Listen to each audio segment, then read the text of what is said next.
सामईन कराम, आप सुन रहे हैं एक दिलचस्प उर्दू जासूसी कहानी जिसका नाम है जांबाज।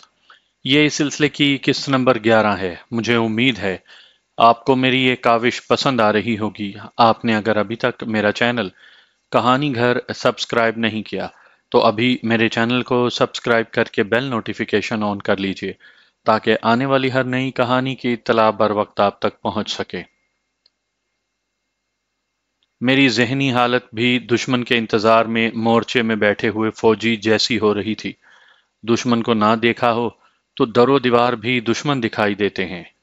कभी तो मेरा जी चाहता कि साथियों समेत जनान खाने पर हमला करके सिवाय रानी और उसके छोटे बेटे के सबको गोलियां मार दूं। कभी ये ख्याल आता कि चुपचाप रानी और छोटे लड़के के बगैर ही यहां से वापस लौट जाऊं।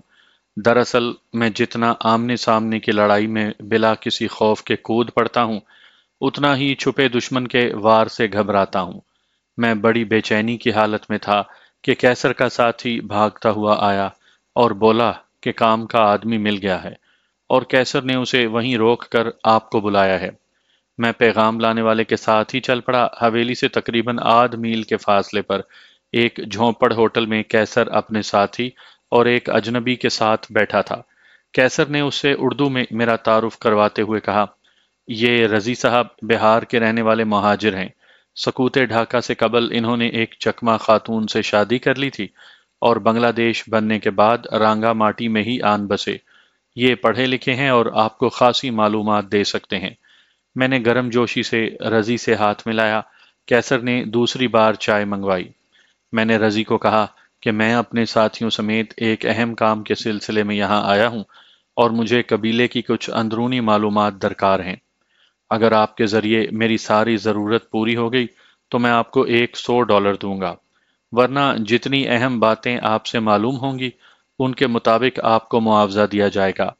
$100 मुआवजे का सुनकर पहले तो रजी की आंखों में चमक पैदा हुई और साथ ही आंखें भर आईं।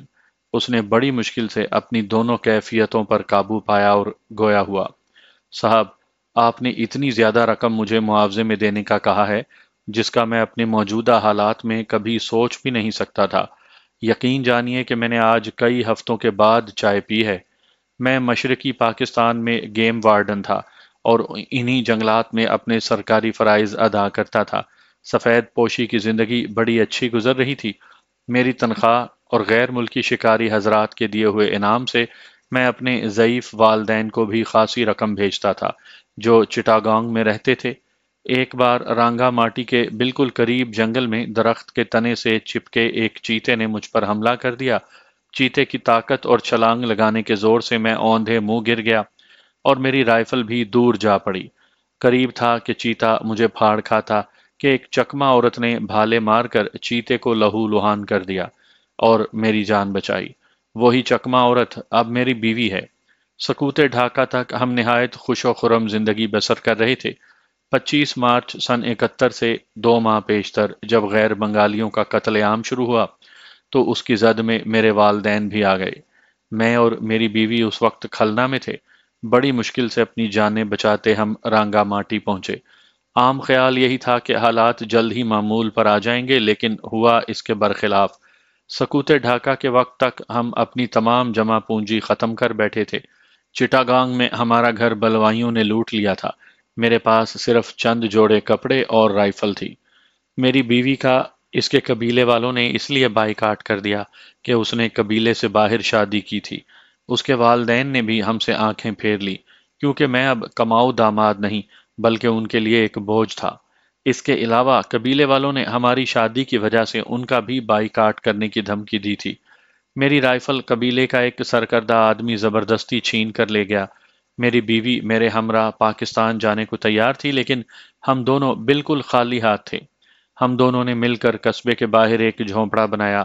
गेम वार्डन होने की वजह से मुझे जंगली जानवरों और परिंदों को पकड़ने और उनकी खाल में भूसा और दूसरे अज्जा डालकर बिल्कुल जिंदा जानवरों की शक्ल देने का फन आता है। मैंने यही काम शुरू कर दिया, लेकिन बांग्लादेशी फौज ने रांगा माटी को घेरे में लेकर कबीले तक आमदरफ्त को रोक दिया, जिससे खरीदार यहाँ आना बंद हो गए। اب میں مہینے میں ایک آدھ بار چھپ چھپا کر چٹاگانگ اور کھلنا جاتا ہوں اور انتہائی محنت سے سٹف کیے ہوئے پرندوں کوڑیوں کے مول دکانداروں کو بیچ کر گزر اوقات کر رہا ہوں۔ بارہا ایسے موقع آئے کہ بارشوں یا راستہ نہ ملنے کے باعث میں یہ سامان فروخت کرنے نہ جا سکا اور ہمیں ہفتوں صرف جنگلی بیر کھا کر پیٹ کا دوزخ بھرنا پڑا۔ رضی کی باتوں سے سچائی ٹپک رہی تھی۔ اس کے لباس میں درجنوں پیوند لگے ہونے کے باوجود کئی جگہ سے جسم ننگا تھا۔ اس کی کاٹھی مضبوط تھی لیکن کمزوری اور بھوک کے باعث جسم کی ہڈیاں دکھائی دے رہی تھیں۔ میں نے رضی سے پوچھا، ہمارے متعلق کیا کچھ جانتے ہو؟ آج کل رانگا ماٹی میں ہر طرف آپ ہی کے چرچے ہو رہے ہیں۔ قسم قسم کی افواہیں اڑ رہی ہیں۔ کوئی کہتا ہے کہ آپ راجہ تری دیو کا پیغام لے کر آئے ہیں۔ کسی کی زبان پر یہ ہے کہ موجودہ سردار کو آپ نے حراست میں لے لیا ہے۔ کہیں یہ کہا جا رہا ہے کہ راجہ عنقریب آپ سب کو ہلاک کر دے گا۔ آج مشیر اعلیٰ کی ہلاکت اور آپ کے سردار کے سامنے ہتھیار ڈالنے کے چرچے ہیں۔ رضی نے جواب دیا۔ میں نے اس کی آنکھوں میں جھانکتے ہوئے کہا، مجھے یہ بتاؤ کہ سردار پر کس حد تک بھروسہ کیا جا سکتا ہے، اور کیا مرنے والا مشیر بھی سردار بننے کی خواہش رکھتا تھا؟ رضی نے خلاؤں میں دیکھتے ہوئے جواب دیا، اقتدار کے حصول کی خواہش کسے نہیں ہوتی؟ مشرقی پاکستان کے بنگلہ دیش بننے کے پیچھے بھی یہی خواہش کار فرما تھی۔ بھٹو کو مشرقی پاکستان سے ایک سیٹ بھی نہیں ملی تھی اور مجیب الرحمان کی حکومت بھٹو نے قبول نہ کی۔ ملک کے دونوں حصوں کے درمیان جغرافیائی فاصلے کو محبت، پیار اور ایثار سے پاٹنے کے بجائے بھٹو اور مجیب نے نفرتوں کے سمندر حائل کر دیے۔ نتیجہ یہ ہوا کہ دنیا کی سب سے بڑی اسلامی مملکت دو لخت ہو گئی۔ مجیب اور بھٹو کو دونوں حصوں میں اقتدار تو مل گیا، لیکن دونوں حصوں کے عوام کے دلوں میں نفرتوں کے جو بیج ان دونوں نے بوئے، وہ آکاش بیل کی طرح بڑھتے ہی جا رہے ہیں۔ موجودہ سردار اپنے باپ کی یہاں موجودگی میں زیادہ وقت یورپ میں رہا۔ باپ اس سے زیادہ اپنے چھوٹے بیٹے کو پسند کرتا تھا اور عام خیال یہی تھا کہ راجہ تری دیو چھوٹے بیٹے کو سردار بنائے گا۔ بنگلہ دیش کے قیام سے پہلے ہی بڑا بیٹا یورپ سے لوٹ آیا اور بنگلہ دیش بننے کے 2 ماہ کے اندر ہی اس نے اپنی سرداری کا اعلان کر دیا۔ اس دن سے اس کی ماں اور چھوٹے بھائی کو کسی نے نہیں دیکھا۔ موجودہ سردار انتہائی شاطر اور سازشی دماغ کا ہے۔ جس مشیر کو اس نے آج ہلاک کیا ہے وہ تو اس کا انتہائی وفادار اور معتمد تھا۔ آپ کو شاید علم نہیں کہ سردار کی بیوی اسی مشیر کی سگی بہن ہے۔ قبیلے کے لوگ سردار کو باپ کا درجہ دیتے ہیں اور قبیلے کی عورتیں سردار کے بلاوے پر بغیر کسی خوف کے اس کے پاس جاتی ہیں۔ گزشتہ چند سالوں میں درجنوں بار ایسا ہوا ہے کہ سردار کے بلانے پر جانے والی لڑکی نے واپس آ کر ایک اونچی چٹان سے کود کر خودکشی کر لی۔ اس چٹان کا اب نام ہی موت کی چٹان پڑ گیا ہے۔ سب جانتے ہیں کہ ان خودکشیوں کی وجہ کیا ہے، لیکن خوف کے مارے کوئی بھی آواز اٹھانے کو تیار نہیں۔ رضی نے اپنی داستان سنا کر اپنے دل میں جذبات کا بند کھول دیا تھا۔ جناب، میری بیوی بھی اب اردو بولتی اور سمجھتی ہے۔ اگر آپ مناسب سمجھیں تو اس سے پوچھ لیں۔ ممکن ہے اس سے آپ کو کام کی کوئی بات مل جائے۔ رضی نے ڈرتے ڈرتے اپنے جھونپڑے میں مجھے آنے کی دعوت دی۔ میں نے فی الوقت اس کے ہاں جانے کی معذرت کرتے ہوئے کہا، رضی، میں تمہاری دکھ بھری داستان اور ہمت اور صبر کا دامن نہ چھوڑنے سے بہت متاثر ہوا ہوں۔ آج تو مجھے کچھ نہایت ضروری کام کرنے ہیں۔ انشاءاللہ کل میں تمہارے گھر آؤں گا۔ تم کل 11 بجے اسی ہوٹل میں میرا انتظار کرنا۔ تم کو میں $100 معاوضہ دے رہا ہوں۔ تم نے اپنی داستان سنانے کے دوران فوج کا گھیرا ہونے کے باوجود اپنے چٹاگانگ اور کھلنا جانے کا بتایا تھا۔ کیا تم ہمارے ساتھ انہی راستوں سے ہمیں چٹاگانگ، کھلنا اور ڈھاکہ لے جا سکتے ہو؟ میری بات کا جواب سوچ سمجھ کر کل دینا۔ تمہیں گائیڈ بننے کا نہ صرف تمہاری توقع سے زائد معاوضہ ملے گا، بلکہ اگر تمہاری اور تمہاری بیوی کی خواہش ہوئی تو ہم تمہیں بھارت یا پاکستان جہاں چاہو اپنے یا اپنے ساتھیوں کے ہمراہ بھجوا دیں گے، اور تمہیں رہائش اور کاروبار یا ملازمت دلانے کا بھی وعدہ کرتے ہیں۔ یہ کہہ کر میں نے $5 کے 20 نوٹ رضی کو دیے۔ اس نے اپنی جو حالت اظہار بتائی تھی، اس میں کوئی بھی $100 کا نوٹ اس سے چھین سکتا تھا۔ رضی کو رخصت کر کے میں جھوپڑ ہوٹل سے باہر نکلا ہی تھا کہ اچانک مجھے خیال آیا۔ میں نے کیسر کے ایک ساتھی کو اس کے پیچھے دوڑایا کہ اس کو واپس لے آئے۔ رضی جو $100 یکمشت ملنے سے اتنا خوش تھا जैसे उसे कोई खजाना मिल गया हो। वापस आया तो मैंने उससे पूछा कि क्या ये मुमकिन है कि हम अभी तुम्हारी बीवी से मिलकर चंद सवाल पूछ सकें। रजी ने फौरन हामी भरी और हमें लेकर अपने झोंपड़े की तरफ चल पड़ा। 10-12 मिनट में ही हम उसके झोंपड़े तक पहुंच गए, जो उसकी गुर्बत का हाल बयान कर रहा था। एक फटा पुराना सूटकेस, चंद टूटे हुए बर्तन और स्टफ किए हुए परिंदे झोंपड़े की कुल कायनात थी। रजी ने उर्दू में अपनी बीवी को हमारे मुतल्लिक बताया, जो एक फटी हुई साड़ी पहनी थी, और उसे $100 के नोट दिए। मैं जल्दी में था, इसलिए मैंने उसकी बीवी से डायरेक्ट सवाल किया कि क्या उसने कभी राजा त्रिदेव राय की बीवी और छोटे बेटे को देखा है, और अगर देखा है तो उनकी शक्ल सूरत और कदो कामत के साथ कोई ऐसी निशानी या कोई खास बात बता सकती है जिससे उनकी पहचान में आसानी हो। कुछ देर सोचने के बाद वो बोली, रानी साहिबा की उम्र 45 साल के लगभग है और वो कदरे भारी जिस्म की हैं। उनकी एक खास निशानी ये है कि उनके बाएं हाथ की आखिरी 2 उंगलियां आपस में जुड़ी हुई हैं। वो रवानी से अंग्रेजी बोलती हैं। सरदार का भाई बिल्कुल जवान है और उसकी नाक पर एक मसा है। वो कबीले की जबान के अलावा अंग्रेजी, उर्दू और बंगला जबानों के अलावा फ्रांसीसी जबान भी जानता है।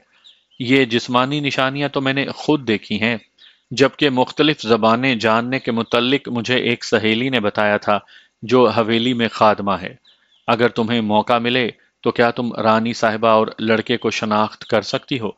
मेरे इस सवाल के जवाब में उसने सर हिलाते हुए जवाब दिया, यकीनन और 100% दुरुस्तगी के साथ। मेरे पास वक्त बहुत ही कम था। रजी हमारे साथ ही कस्बे में चला आया, क्योंकि उसे कस्बे के महाजन से डॉलर तब्दील करवा के सौदा सलफ खरीदना था। मैं, कैसर और उसके साथियों के साथ तेज तेज कदमों से हवेली में वापस लौट आया। मुझे शाम को किसी वक्त भी जनान खाने में रानी और उसके छोटे लड़के से मिलने के लिए तलब किया जा सकता था। मैंने रानी के लिए राजा त्रिदेव का खत अपनी अंदरूनी जेब में रखा।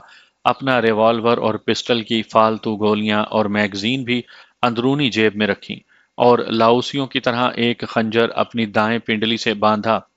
मैंने कैसर और नंबर 2 को अपने कमरे में बुलवा कर कहा कि आज रात मुझे रानी और उसके लड़के से मिलने जनान खाने में जाना है। मुझे ये भी खदशा है कि वहां मुझे किसी ट्रैप में फंसा दिया जाए, इसलिए मेरे जाने और वापसी तक सब साथी चौकन्ने और हथियारों समेत बिल्कुल तैयार रहें। अगर कोई ऐसी वैसी बात हुई तो मैं 1-2 फायर करूंगा।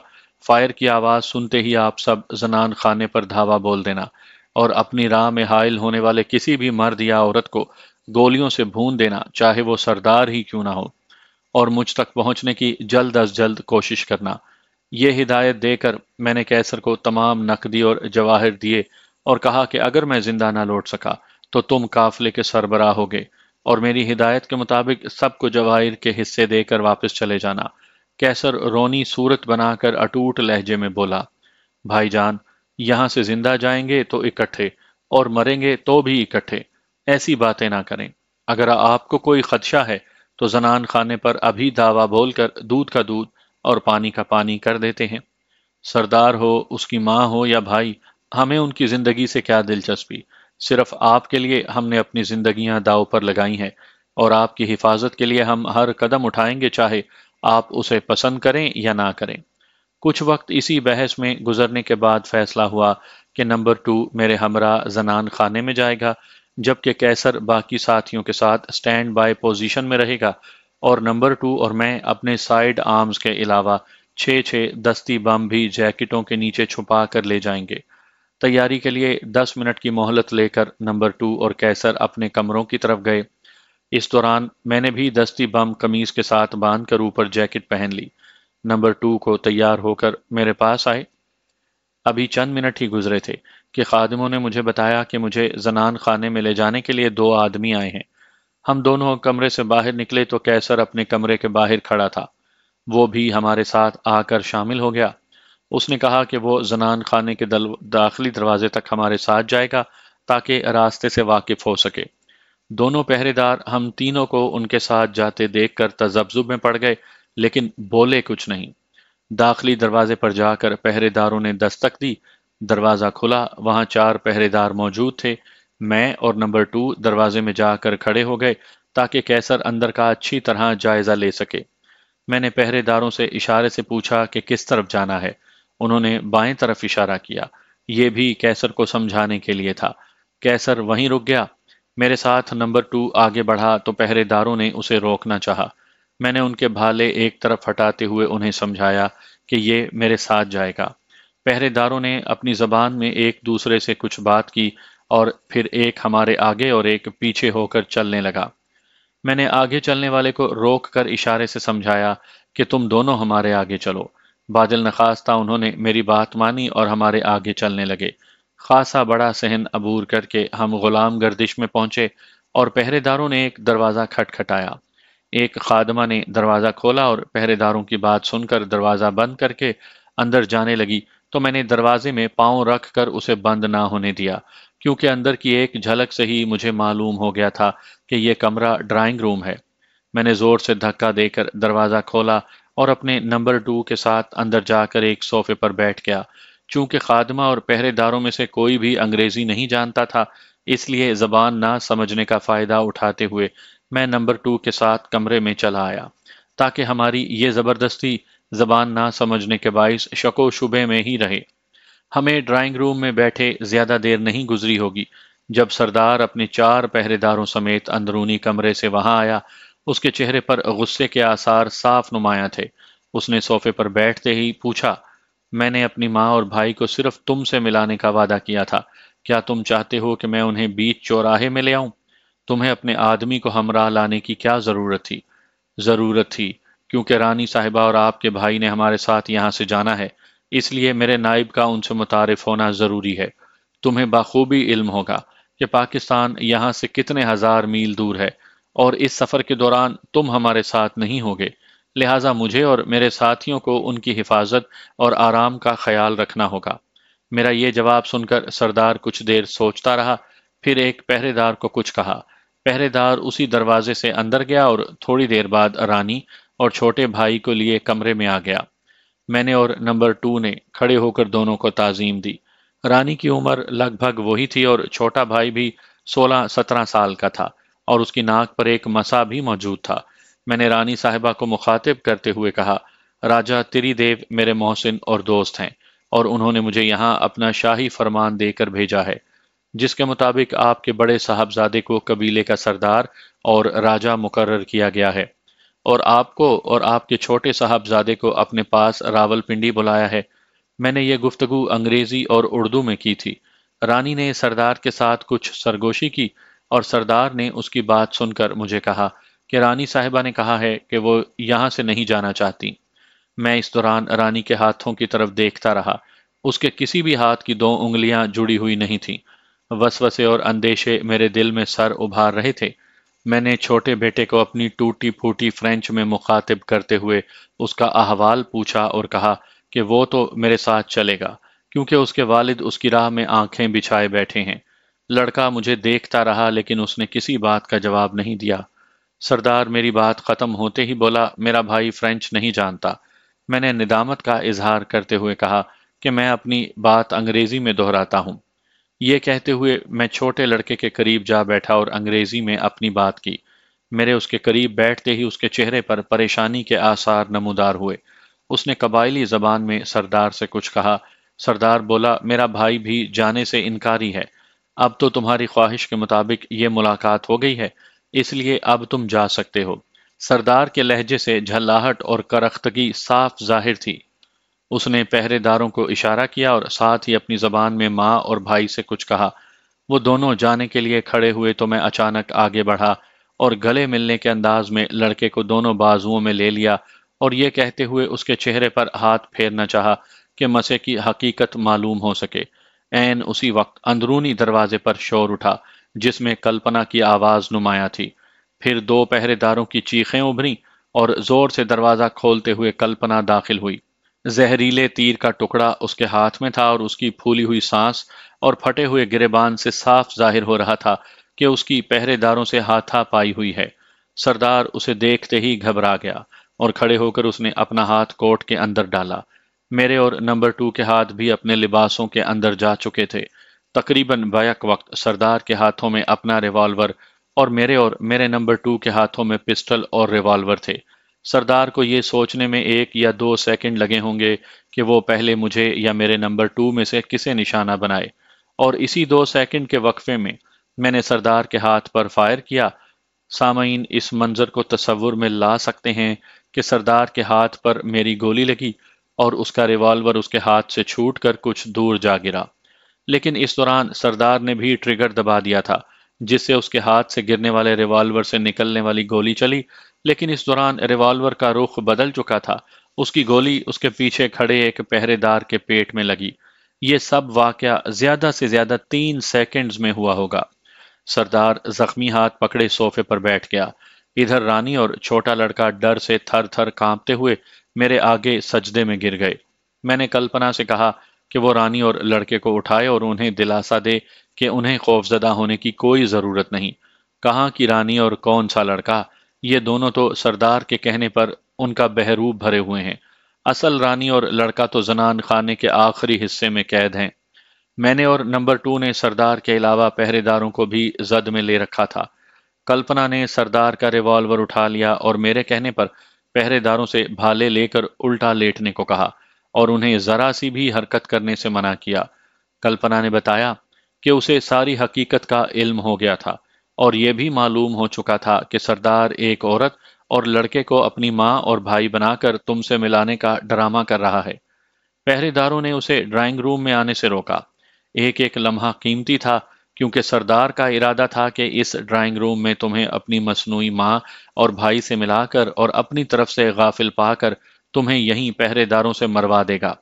जब उसे मालूम हुआ कि तुम अकेले नहीं बल्कि अपने एक साथी के साथ जबरदस्ती इस कमरे में आ गए हो, तो वो इतना झुंझुलाया कि अपना रिवॉल्वर निकाल कर उसमें गोलियां भरी और यहां आ गया। ऐसे नाजुक वक्त में पहरेदारों ने सख्ती से मुझे अंदर आने से रोका और मुझे उन दोनों को मजबूरन जहरीले तीर से हलाक करना पड़ा। कल्पना के बोलने के दौरान जब सरदार ने दूसरी मर्तबा उसकी बात को काटना चाहा, तो मैंने अपने नंबर 2 को कहा कि इसके मुंह पर जोर से 20 थप्पड़ मारो। हालात ने अचानक ऐसा पलटा खाया था कि मुझे मजबूरन सरदार के खिलाफ भरपूर कार्रवाई करनी पड़ी। मैंने नंबर 2 को कहा कि भागता हुआ जाए और अपने और तमाम साथियों को असले समेत यहाँ ले आए। चंद मिनट में ही मेरे तमाम साथी इस कमरे में पहुंच गए। कैसर को जब मालूम हुआ कि सरदार ने मुझ पर गोली चलाई है, तो उसने सोफे पर बैठे सरदार का ठुड्डे और मुक्के मार मार कर ऐसा हशर कर दिया कि वो फर्श पर दोजानू बैठकर मुझसे गिड़गिड़ाकर जिंदगी की भीख मांगने लगा। उसे मोरंग और मिग कबाइल के सरदारों का हमारे हाथों हशर मालूम हो चुका था।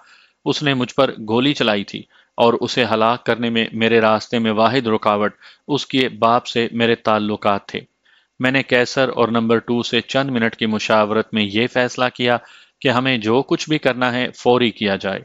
ज्यादा गौर खोज और वक्त जाया करने से दुश्मन को ताज़ा दम होने की मोहलत मिलती है और मुकाबला करने की नई राहें दिखाई देने लगती हैं। मेरे सब साथी इस कमरे में मौजूद थे।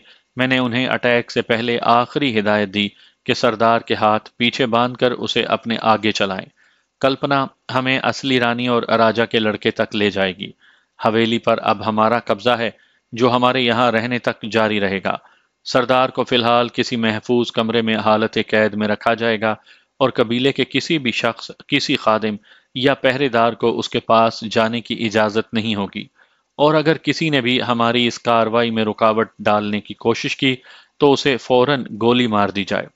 असली रानी और लड़के को हमारे साथ और हमारा अंदाज देखकर कबीले में हमारी मुखालिफत करने वालों की आवाज भी दब जाएगी और रानी और लड़के को सरदार के जिंदा और बाखैरियत होने की यकीन दहानी करवाई जाएगी। ये हिदायत देकर हमने सरदार के हाथ बांधने के लिए पर्दे फाड़े और उसे अपने असले की जद में लेकर नकली रानी, भाई और पहरेदारों के हाथ भी बांध दिए और कल्पना हमें लेकर जनान खाने में दाखिल हुई। एक अंदरूनी सहन अबूर करके जनान खाने का असल हिस्सा शुरू हुआ। यहाँ भी कई पहरेदार थे जिनके नेज़े लेकर हम उन्हें भी आगे लगा चुके थे। कल्पना हमें एक कमरे में ले गई जिसमें से सीढ़ियां नीचे जाती थीं।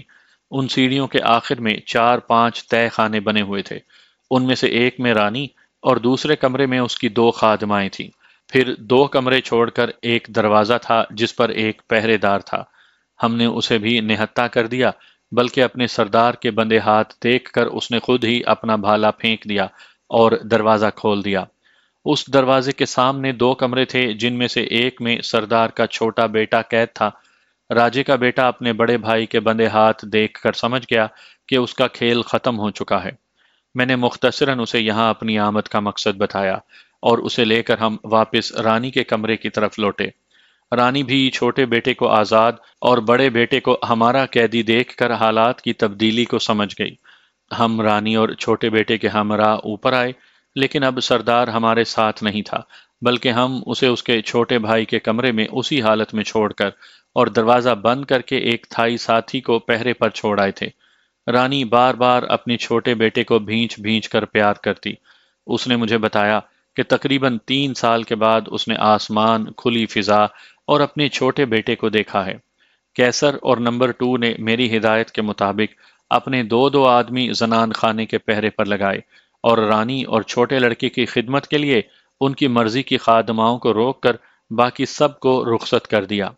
میں نے رانی کو کہا کہ راجہ صاحب نے ان کے نام ایک خط دیا ہے۔ میں ابھی حویلی کی نگرانی اور حفاظت کے انتظام میں مصروف ہوں۔ کل سویرے آپ کو خط دوں گا اور ہماری مفصل بات چیت ہوگی۔ اس رات ہم نے اپنا پہرا انتہائی سخت کر دیا، کیونکہ ہمیں خدشہ تھا کہ سردار کے حامی رات کو ہم پر حملہ نہ کر دیں۔ یہ رات ہم نے مہمان خانے میں تقریباً جاگتے اور انتہائی چوکسی کی حالت میں گزاری، لیکن ہم پر کوئی حملہ نہ ہوا۔ میرے ساتھی سردار کے حامیوں کے حملے خطرے کے باعث ساری رات پہرا دیتے اور حویلی کا گشت کرتے۔ سورج نکلنے تک تھک کر نڈھال ہو چکے تھے۔ میں نے حویلی کے بڑے داخلی دروازے پر کیسر کے دو ساتھیوں کو ایک سب مشین گن اور بنگلہ دیشی فوجیوں سے چھینی ہوئی رائفل دے کر اس حکم کے ساتھ بٹھا دیا تھا کہ خود کو زہریلے تیروں سے محفوظ رکھ کر دروازے کے دونوں اطراف بنے خولوں سے باہر سے کسی کو دروازے کے قریب بھی نہ پھٹکنے دیں۔ نزدیک آنے والوں کو پہلے تو ہوائی فائر کر کے روکیں، اور اگر پھر بھی کوئی آگے آنے کی کوشش کرے تو فائر کر کے اسے ہلاک کر دیں۔ میں نے فیصلہ کر لیا تھا کہ اگر ایسے مارکے کی نوبت آئی تو ہم زیادہ سے زیادہ حملہ آوروں کو ہلاک کریں گے۔ مجھ پر اپنے تمام ساتھیوں کی سلامتی اور صحیح پلاننگ کی ذمہ داری تھی۔ حویلی میں قلعہ بند ہو کر ہم نسبتاً محفوظ حالت میں تھے، لیکن ہمیں نہ صرف حویلی بلکہ رانگا ماٹی سے بھی بلا آخر جانا تھا، اور میں چاہتا تھا کہ سردار کے حامی مشتعل ہو کر اگر ہم پر حملہ کریں تو ہم زیادہ سے زیادہ تعداد میں انہیں یہیں ہلاک کر دیں، تاکہ واپسی کے دوران کھلی جگہوں پر مقابلہ ہونے کی صورت میں ہمارا کم سے کم دشمنوں سے پالا پڑے۔ چکما نسبتاً ایک پرامن قبیلہ تھا۔ اگر آپ دنیا بھر کے ممالک کی آبادی پر نظر ڈالیں تو آپ کو معلوم ہوگا کہ ہر ملک کی ساری آبادی کا بمشکل 2% حصہ اس ملک کے دفاعی اداروں میں کام آتا ہے، اور وہ بھی تنخواہ کے عوض۔ چکما قبیلے کے لڑاکوں کو تو تنخواہ بھی نہیں ملتی تھی۔ مجھے آمنے سامنے مزاحمت کا خدشہ کم تھا، لیکن زہریلے اور بے آواز تیروں کا زیادہ۔ اگر 30-40 تیر انداز بھی اپنے جسموں کو مختلف رنگوں سے کیموفلاج کر کے ہم پر تیر برساتے تو ہم سب کو ہلاک کر سکتے تھے۔ حویلی کے تمام پہرے داروں اور بیشتر خادموں کو گزشتہ رات ہی میں نے حویلی سے باہر نکلوا دیا تھا۔ رات کا کھانا بھی ہم نے نہیں کھایا تھا، اور اب بھوک اور تھکن سے ہم سب کی حالت ابتر ہو رہی تھی۔ میں اسی بارے میں سوچ ہی رہا تھا کہ زنان خانے سے بڑی تشتریوں میں گرما گرم پراٹھے، انڈوں کے آملیٹ اور چائے دانیوں سے بھاپ اڑاتی چائے کی کیتلیاں رانی کی خادمائیں لیے ہوئے برآمد ہوئیں۔ ان کے ساتھ سردار کا چھوٹا بیٹا بھی تھا۔ وہ سیدھے میرے پاس آئے اور بتایا کہ رانی صاحبہ نے میرے اور میرے ساتھیوں کے لیے ناشتہ بھجوایا ہے۔ میں نے ان خادماؤں کو حویلی کی مختلف جگہوں پر پہرا دینے والے اپنے ساتھیوں کے پاس بھجوایا۔ راجہ کے بیٹے نے کہا کہ رانی صاحبہ مجھ سے ملنا چاہتی ہیں۔ ناشتے سے فارغ ہو کر اور اپنی حالت ٹھیک ٹھاک کر کے میں راجہ کے بیٹے کے ساتھ رانی سے ملنے زنان خانے میں گیا۔ مجھے اندر جانے سے پہلے ہی اپنے ساتھیوں سے اطلاع مل چکی تھی کہ حویلی کے باہر قبیلے کے لوگوں کا جھمگٹا لگ گیا ہے، جس میں مسلسل اضافہ ہو رہا ہے، اور پہرے پر موجود میرے ساتھیوں نے انہیں حویلی سے دور رکھنے کے لیے 2 ہوائی فائر بھی کیے ہیں۔ میں نے رانی کو تو راجہ تری دیو کا خط دیتے ہوئے مختصراً رانگا ماٹی تک پہنچنے کے واقعات اور تفصیل سے رانگا ماٹی میں پیش آنے والے واقعات اور حالات بتائے، اور یہ بھی کہا کہ اگرچہ میرے ساتھی سفر کی صعوبتیں سہتے سہتے نڈھال ہو چکے ہیں، لیکن ہم آخری سانس اور آخری گولی تک ان کی حفاظت کا ذمہ اٹھاتے ہیں۔ میں نے انہیں بتایا کہ اس وقت حویلی کے باہر قبیلے کے لوگ خاصی بڑی تعداد میں جمع ہو چکے ہیں۔ ان کے کیا ارادے ہیں یہ تو ہمیں معلوم نہیں، لیکن میرے ساتھی انہیں اب تک ہتھیاروں سے حویلی سے دور رکھنے کی کوشش میں ہیں۔ رانی میری بات سن کر دھیمے سے مسکرائی اور بولی، مجھے اور میرے چھوٹے بیٹے کو اپنے ساتھیوں کی حفاظت میں حویلی کے دروازے پر لے چلو، پھر دیکھو کیا ہوتا ہے۔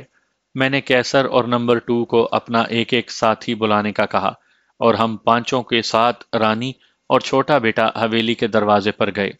رانی کے چہرے سے ذرا سی بھی پریشانی ظاہر نہیں ہو رہی تھی، اور وہ بڑے اعتماد کے ساتھ حویلی کے دروازہ کھولنے کا حکم دے رہی تھی۔ دروازہ کھلا، ہمارے دو ساتھی پہلے ہی دیوار میں بنے سوراخوں سے باہر والوں کو اپنے اسلحے کی زد پر لیے چوکس کھڑے تھے، اور ہم پانچوں نے رانی اور لڑکے کو اپنے گھیرے میں لیا ہوا تھا۔ دروازہ کھلتے ہی رانی اور اس کا لڑکا ہمارے گھیرے سے نکل کر سامنے آ گئے۔ قبیلے والوں کے جم غفیر نے جوں ہی رانی اور لڑکے کو دیکھا، فوراً ہی خاموش ہو گئے۔ رانی نے اشارے سے سب کو اپنے قریب بلایا اور اپنی قبائلی زبان میں ان سے خطاب کرنے لگی۔ وہ کیا کہہ رہی تھی یہ تو ہماری سمجھ میں نہ آیا، لیکن مجمع پر ایک سکوت طاری ہو گیا۔ رانی نے کئی بار آسمان، اپنے بیٹے اور میری طرف اشارہ کیا۔ اس کی 15-20 منٹ کی تقریر کے دوران مجمع سے ایسی آوازیں آئیں جن سے حیرانی، خوشی اور ہمارے لیے داد و تحسین کا اظہار ہوتا تھا۔ رانی نے دوران تقریر ہی مجھے انگریزی میں کہا کہ اب اپنے اسلحے کا رخ نیچے کر لیں۔ قبیلے کے سبھی لوگوں کو میں نے اپنی اور اپنے بیٹے کی برسوں کی اسیری اور تمہارے ذریعے اپنی رہائی کے متعلق بتایا ہے، اور یہ سب تمہاری ہمت، دلیری اور راجہ صاحب سے دوستی کی بنا پر کیے پیمان کو پورا کرنے پر تمہیں اور تمہارے ساتھیوں کو داد دے رہے ہیں۔ ہم نے اپنے اسلحے کا رخ نیچے کر لیا۔ زندہ باد! چونکہ پاکستان میں قومی نعرے کی جگہ لے چکا تھا، اس لیے قبیلے والے بھی یہ نعرہ جانتے تھے، اس لیے کئی بار انہوں نے پاکستان زندہ باد کے نعرے لگائے۔ قیدی سردار کو تو حکمران بنے چند سال ہی بیتے تھے، جبکہ رانی برسہا برس سے ان کی رانی تھی، اس لیے قبیلے کے لوگوں کو اچھی طرح پہچانتی تھی۔ اس نے مجمع میں کھڑے 2 آدمیوں کو اپنے قریب بلایا اور انہیں کچھ کہا۔ وہ سر جھکائے رانی کی بات سنتے رہے اور پھر واپس پلٹے۔ رانی مجھے ساتھ ہی ساتھ سب باتیں بتا رہی تھی۔ اس نے کہا کہ یہ 2 آدمی راجہ تری دیو کے معتمد مشیر تھے، جنہیں اس کے لڑکے نے معزول کر دیا تھا۔ میں نے انہیں کہا ہے کہ راجہ صاحب کے دور کے ہمارے خدام، خادماؤں اور پہرے داروں کو بلائیں، تاکہ وہ اپنے پہلے والے فرائض انجام دے سکیں۔ رانی نے اپنی تقریر ختم کر کے اپنے دونوں ہاتھ مجمع کی طرف اٹھائے۔ تقریباً 1000 کے لگ بھگ قبیلے کے مرد اور عورتیں جو وہاں موجود تھے، سب رانی کے سامنے سجدہ ریز ہو گئے۔ یہ ان کی رانی کے ساتھ اطاعت اور وفاداری کا اظہار تھا۔ رانی نے مجھے کہا کہ اپنے آدمیوں کو کہہ دو کہ یہ دونوں مشیر جن مردوں اور عورتوں کو اپنے ساتھ لائیں انہیں بلا روک ٹوک اندر آنے دیں، تاکہ وہ حویلی کے انتظام اور پہرے داری کی ڈیوٹیاں سنبھال سکیں۔ میں نے یہی ہدایات کیسر کو دیں تاکہ وہ پہرے پر موجود اپنے ساتھیوں کو بتا دے۔ ہمارے اندر آنے کے بعد حویلی کا دروازہ بند کر دیا گیا۔ رانی نے زنان خانے میں جاتے ہوئے مجھے کہا کہ بہت جلد ہی ہمارے پہرے دار اور خادم آ جائیں گے۔ ان کے آنے کے بعد آپ سب بھرپور آرام کریں۔ آپ سے آج رات پھر ملاقات ہوگی جس میں ہم تفصیلاً گفتگو کریں گے۔ میں اور میرا بیٹا آپ کے ساتھ پاکستان جانے کو تیار ہیں، لیکن یہاں کے نئے انتظامات کرنے میں 15-20 روز لگ جائیں گے۔ اس نے مجھ سے عاجزانہ طور پر کہا کہ میرا بڑا بیٹا اگرچہ اپنے برے کرتوتوں کے باعث قابل گردن زدنی ہے، لیکن میں ماں ہوں، اس لیے تم سے درخواست کرتی ہوں کہ اسے کوئی گزند نہ پہنچے اور اس کے زخمی ہاتھ کا علاج کیا جائے، لیکن اسے ہرگز ہرگز نہ تو قید سے رہا کیا جائے اور نہ ہی کسی کو اس سے ملنے کی اجازت دی جائے۔ اس کے لیے کھانا وغیرہ میرے خاص اور قابل اعتبار خادم لے کر جائیں گے۔ راجے کا چھوٹا لڑکا جو اردو، بنگالی اور انگریزی کے علاوہ فرینچ بھی جانتا تھا، میری اپنے والد سے دوستی کے باعث مجھے انکل کہنے لگا۔ رانی اور لڑکے کے زنان خانے میں جانے کے بعد میں نے اپنا فرسٹ ایڈ باکس لیا اور کیسر اور نمبر 2 کے ساتھ تہہ خانے میں قید سردار کے پاس گیا۔ وہ سر جھکائے بیٹھا تھا۔ دروازہ کھلتے ہی اس نے سر اٹھا کر ہمیں دیکھا اور پھر سر جھکا لیا۔ میری گولی اس کے ہاتھ کا کچھ گوشت چاٹتے ہوئے گزر گئی تھی، لیکن کسی ہڈی کو نقصان نہیں پہنچا تھا۔ ہاتھ سے بہتا خون وہ بھی اب رک چکا تھا۔ میں نے اس کے زخم کو پانی میں اسپرٹ ڈال کر دھویا اور پٹی باندھ کر ایک اینٹی بایوٹک انجیکشن لگایا اور ایسپرو کی گولیاں کھانے کو دیں۔ ہم ابھی تہہ خانے میں ہی تھے کہ اس کے لیے بھی کھانا آ گیا۔ میں سوچنے لگا کہ ماں کی محبت کی واقعی کوئی حد نہیں ہوتی۔ بیٹے کے ہاتھوں برسوں قید رہنے والی ماں نے مجھ سے اپنی پہلی خواہش یہی بیان کی کہ اس کے ظالم بیٹے کو کوئی گزند نہ پہنچے اور اس کے زخم کا علاج کیا جائے، اور اب ماں نے اس کے لیے اس کا پسندیدہ کھانا بھیجا ہے۔ ماں کی محبت کو اسی لیے افضل ترین کہا جاتا ہے کیونکہ وہ اپنی اولاد کی تخلیق کرتی یعنی اس کی خالق ہوتی ہے، لیکن شیطانی ہوس کی شکار ایسی بھی لاکھوں مائیں ہیں جو اپنے شیر خوار بچوں کو ہلاک کر دیتی ہیں یا انہیں چھوڑ کر اپنے آشناؤں کے ساتھ بھاگ جاتی ہیں۔ انسان کو جسے اللہ نے زمین پر اپنا خلیفہ بنا کر بھیجا ہے، شیطان بننے میں دیر ہی کتنی لگتی ہے، ورنہ ماں کی محبت انسانوں میں ہی نہیں بلکہ درندوں چرندوں میں دیکھ کر ہی عقل انسانی دنگ رہ جاتی ہے۔ اگلے 2-3 گھنٹوں میں ہی رانی کے وفادار پہرے داروں اور خادم خادماؤں نے حویلی کا انتظام سنبھال لیا، اور میرے تھکے ماندے ساتھی اپنے کمروں میں جا کر ایسے سوئے کہ رات کے کھانے پر بھی بڑی مشکل سے جاگے۔ آج بنگلہ دیشی فوجی نے بھی سردار سے ملنے آنا تھا۔ میں سپہر کو سردار کے پاس تہہ خانے میں گیا تاکہ اس کے ہاتھ کے زخم کو دیکھ سکوں۔ سردار مجھے اکیلا دیکھ کر بولا، تم نے اچھا نہیں کیا، اب بھی چاہو تو میں تمہیں زر و جواہر سے مالا مال کر سکتا ہوں۔ مجھے رہا کر دو اور میری والدہ اور بھائی کو میرے حوالے کر دو۔ جواہر کا لالچ دے کر سردار نے جواب طلب نگاہوں سے مجھے دیکھا۔ اس کے زخم کی مرہم پٹی کرتے ہوئے نہ تو پہلے میں نے اس سے کوئی بات کی تھی اور نہ اب۔ اس نے مجھ پر گولی چلائی تھی اور میں نے بھی بڑی مشکل سے اپنے غصے پر قابو پایا تھا۔ اب اس نے بجائے اپنی پشیمانی اور ندامت کا اظہار کرنے کے مجھے جواہر کا لالچ دے کر خریدنا چاہا تو میرے ضبط کا دامن چھوٹ گیا۔ سردار کے دونوں ہاتھ اب کھول دیے گئے تھے۔ میں نے اسے پھر ٹھڈوں اور مکوں پر رکھ لیا اور دل کا پورا غبار نکالا۔ مجھے سب سے زیادہ غصہ اس بات پر تھا کہ ان پیسوں والے اور سرداروں کے نزدیک وہ جب چاہیں ایک انسان کے ضمیر کو خرید سکتے ہیں۔ یہ ٹھیک ہے کہ ہمارے بہت سارے سیاستدان، وڈیرے، جاگیردار اور نوکر شاہی والے وطن فروش اور ضمیر فروش ہیں، اور انہوں نے بہت سو کو خرید بھی رکھا ہے، لیکن سبھیوں کو ایک جیسا سمجھنا بہت بڑی غلطی ہے جس کا خمیازہ بھی بھگتنا پڑتا ہے، جیسے آج کل پاکستان کے 2 سابق وزیر اعظم بھگت رہے ہیں۔ سردار کی مرمت کے بعد میں اپنے کمرے میں آیا اور کیسر کو کہا کہ اپنے ساتھی کو بھیج کر رضی اور اس کی بیوی کو بلا لائے۔ میں اور میرے ساتھی غیر متوقع طور پر ایسے حالات میں گھر چکے تھے جو ہمارے وہم و گمان میں بھی نہ تھے۔ مورنگ اور مگ قبائل سے تصادم اور رانی اور اس کے لڑکے کے ہمارے ہمراہ جانے کے باعث اس دشوار گزار راستے سے واپس جانا ناممکن تھا۔ رانگا ماٹی کے محلاتی سازشوں کا ہمیں یہاں پہنچنے تک قطعی علم نہیں تھا۔ مجھے یہاں آ کر یقین ہو چکا تھا کہ چکما قبیلے میں موجودہ سردار کے حامیوں کی بھی اچھی خاصی تعداد موجود تھی جو ہماری پرامن واپسی کی راہ میں حائل ہو سکتی تھی۔ اگر ہم بنگلہ دیش کے شہروں میں سے گزرنے کا خطرہ مول لینے کو بھی تیار ہو جاتے تو سڑک کے راستے کو تو بنگالی فوج نے بند کر رکھا تھا، اور کرنافلی دریا سے اسٹیمر کے ذریعے چٹاگانگ جانے کے واحد راستے پر کرنافلی پیپر ملز کی فوجی چوکی پر ہمارے حملے کے باعث وہ راستہ بھی اب خارج از بحث تھا۔ چکما قبیلہ اور سردار کم از کم رانگا ماٹی میں تو محفوظ تھے، لیکن ہم یہاں پر بھی سردار کے حامیوں کے ہاتھوں کسی وقت بھی نقصان اٹھا سکتے تھے۔ میں نے اسی لیے رضی کو بلوایا تھا کہ شاید اس کے علم میں یہاں سے نکلنے کا کوئی محفوظ اور متبادل راستہ ہو۔ سردار کے دوست فوجی جیسیو کے متعلق تو میں نے فیصلہ کر لیا تھا کہ نہ تو اس سے ملا جائے اور نہ ہی سردار سے اسے ملنے دیا جائے۔ رات کو رانی صاحبہ سے ملاقات ہونے پر میں نے اسی موضوع پر تفصیلی بات کرنی تھی۔ میں نے راجا کے چھوٹے بیٹے کو بلایا اور اسے کہا کہ حویلی کے نئے پہرے داروں کو کہہ دے کہ فوجی جیسیو کے آنے پر اسے کہیں کہ سردار کی طبیعت ناساز ہے، اس لیے وہ نہیں مل سکتا۔ علاوہ ازیں اس فوجی کو واپس بھیجتے وقت 2 آدمی رانگا ماٹی سے باہر تک اسے چھوڑنے جائیں اور کوشش کریں کہ اسے قبیلے کے کسی آدمی سے ملنے اور اصل صورتحال جاننے کا موقع نہ ملے۔ رضی اور اس کی بیوی جلد ہی میرے پاس آ گئے۔ میرے استفسار پر اس نے کہا کہ وہ اس علاقے کے چپے چپے سے واقف ہے اور سڑک اور دریائی راستے کے سوا اور کوئی مروجہ راستہ نہیں ہے جس سے چٹاگانگ تک پہنچا جا سکے۔ मेरे ना कहने के बावजूद रजी और उसकी बीवी मेरी दुश्वारी को समझ चुके थे। उसकी बीवी बोली, सिर्फ एक और जरिया है। करनाफली पेपर मिल्स से आगे चिटागांग तक दरिया के किनारे आबाद देहातों के लिए दरियाई बाजार लगते हैं। 15-20 कश्तियों का बेड़ा, जिसमें देहातों में रहने वाले लोगों की ज़रूरियात का सब सामान होता है, हफ्ते के मुख्तलिफ दिनों में मुख्तलिफ देहातों के लिए एक एक दिन के लिए लंगर अंदाज होता है।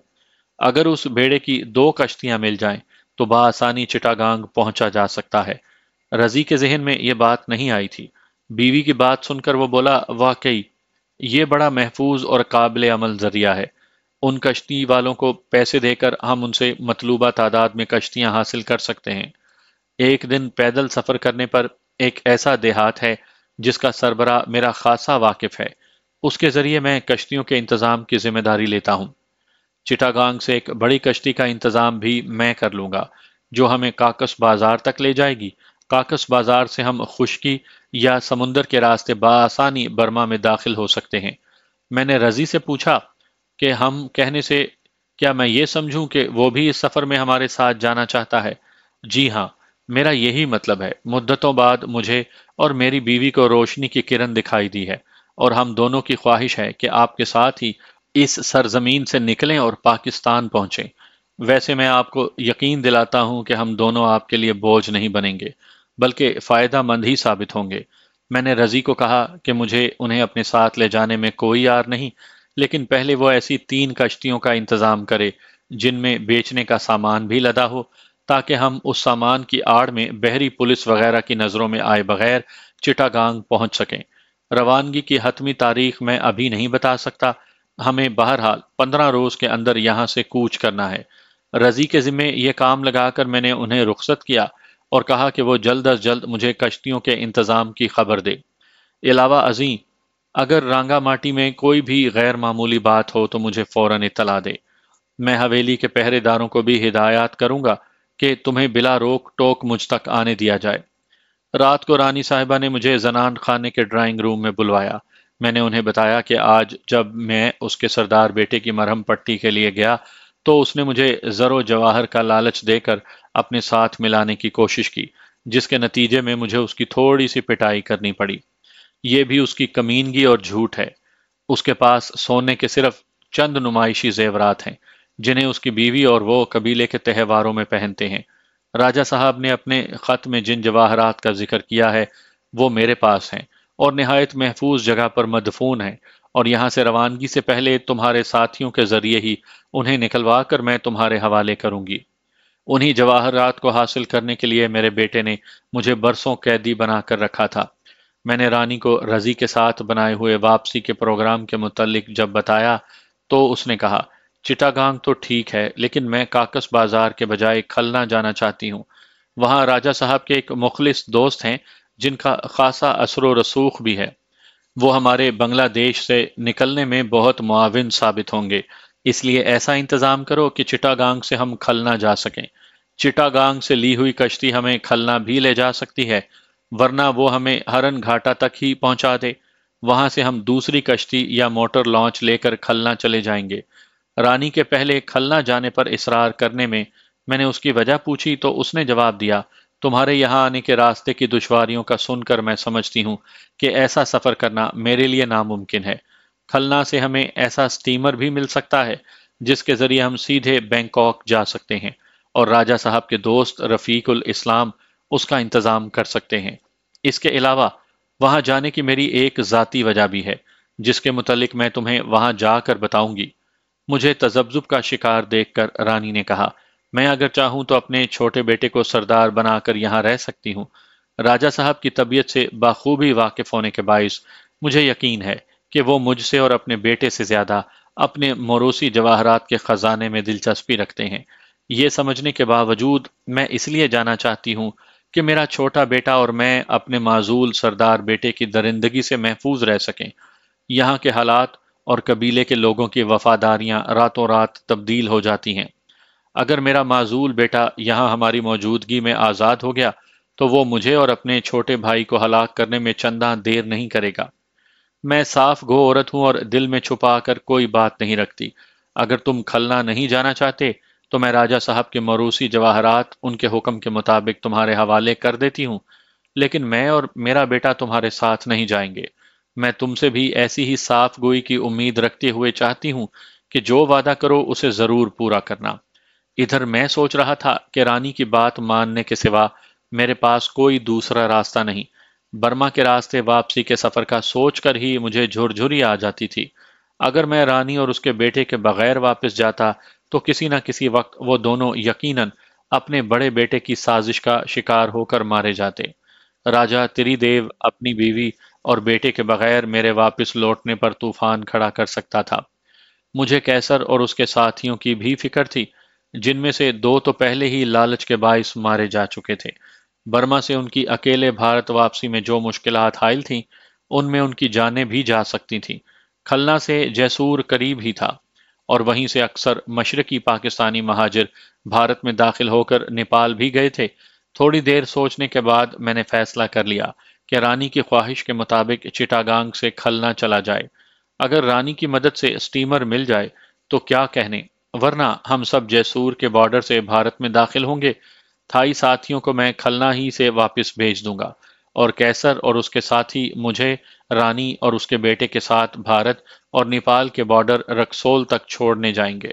نیپال کے دارالحکومت کھٹمنڈو میں پاکستانی سفارت خانہ ہونے کے باعث ہمیں پاکستان پہنچنے میں زیادہ دشواری نہیں ہوگی، خصوصاً جب پاکستانی وفاقی وزیر کی اہلیہ اور بیٹا میرے ہمراہ ہوں گے۔ چنانچہ میں نے رانی سے کھلنا چلنے کی حامی بھر لی، اور ساتھ ہی یہ بھی کہہ دیا کہ اگر وہ رفیق الاسلام کی مدد حاصل کرنے میں ناکام رہیں تو پھر انہیں ہمارے ساتھ بھارت کراس کر کے نیپال جانا ہوگا، جہاں سے ہم پاکستان جائیں گے۔ رانی نے میری تجویز سے اتفاق کیا۔ ہماری گفتگو کے دوران چھوٹا بیٹا بھی آ گیا تھا۔ ہم تینوں نے اکٹھے کھانا کھایا۔ واپس آ کر میں نے کیسر کو اپنے کمرے میں بلوایا اور اسے رانی سے کی ہوئی گفتگو اور اپنے فیصلے کا بتایا۔ کیسر میرا فیصلہ سن کر بہت خوش ہوا اور بولا، بھائی جان، آپ نے رانی کی بات مان کر بہت اچھا کیا ہے۔ اب میری بھی ایک بات آپ کو ماننی پڑے گی۔ کھلنا سے سندربن بہت ہی قریب ہے۔ اس جنگل کے سحر اور شکار کے متعلق میں نے بہت کہانیاں سن رکھی ہیں، اور اس جنگل میں شکار کرنے کا میرا شوق جنون کی حد تک بڑھ چکا ہے۔ رضی سندربن سے اچھی طرح واقف ہے، اور وہ ہمیں شکار کے صحیح مقامات تک لے جا سکتا ہے۔ آپ کھلنا میں ایک ہفتہ قیام کریں، اور اس دوران ہم شکار سے لطف اندوز ہو کر تھکاوٹ دور کریں گے۔